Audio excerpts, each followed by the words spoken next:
Hello बच्चों, चलिए प्रश्न को समझते हैं। प्रश्न है, दो अनअभिक्रियाशील एक परमाणु का आदर्श गैस का परमाणु द्रव्यमान का जो अनुपात है दो संबंधित तीन है कि अनुपात में है।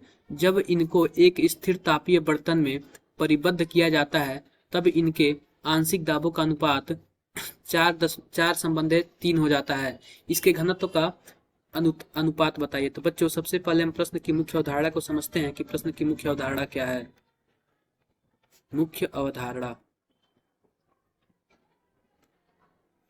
मुख्य अवधारणा बच्चों, मुख्य अवधारणा में हम यह देखेंगे, अगर मानते हैं माना गैस ए व बी है तो आदर्श गैस समीकरण के हिसाब से क्या होगा।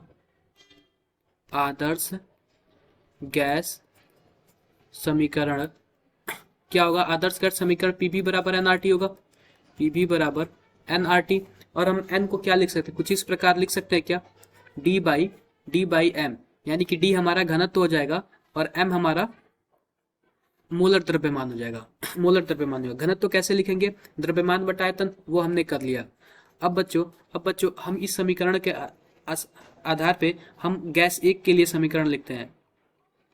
गैस ए के लिए क्या होगा, आंशिक दाब पी ए होगा, हमारा जो आयतन होगा भी होगा, और जो घनत्व होगा वो डी ए होगा, और जो मोलर द्रव्यमान उसका होगा कुछ इस प्रकार होगा, एम होगा, और आर होगा और टी होगा। फिर अगर हम गैस बी के लिए लिखें, गैस बी के लिए मोलर द्रव्यमान इसका ये लिख लेते हैं। गैस बी के लिए क्या होगा, पी बी भी बराबर D B by M B R T.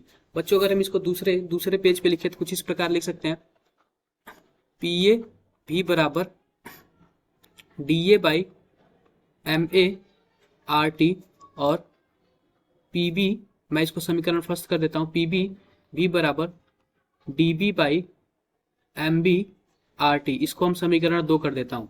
तो बच्चों अगर हम क्या करेंगे, हम समीकरण 1 और समीकरण 2 को भाग कर दें, 1 व 2 को भाग करने पे क्या होगा, कुछ इस प्रकार होगा, पी ए बटा पी बी बराबर यहाँ पे हो जाएगा आर टी से आर टी कट जाएगा, कुछ इस प्रकार हो जाएगा, D A into M B बटा डी बी इंटू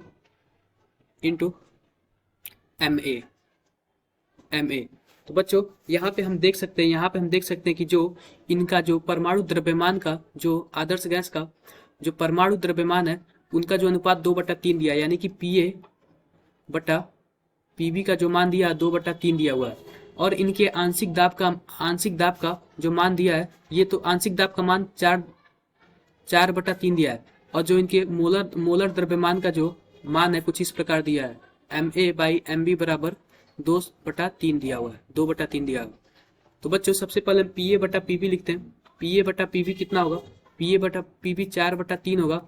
और देखो बच्चों, हमें डी ए बटा डी बी निकालना है, डी ए बटा डी बी निकालना है, और एम बी बटा एम ए बटा एम बी का मान कितना दिया, 2/3, तो एम बी बटा एम ए का मान कितना होगा, 3/2 होगा, 3/2 हो जाएगा।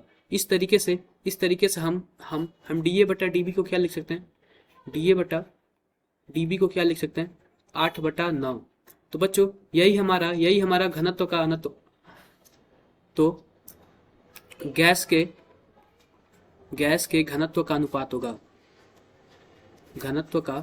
अनुपात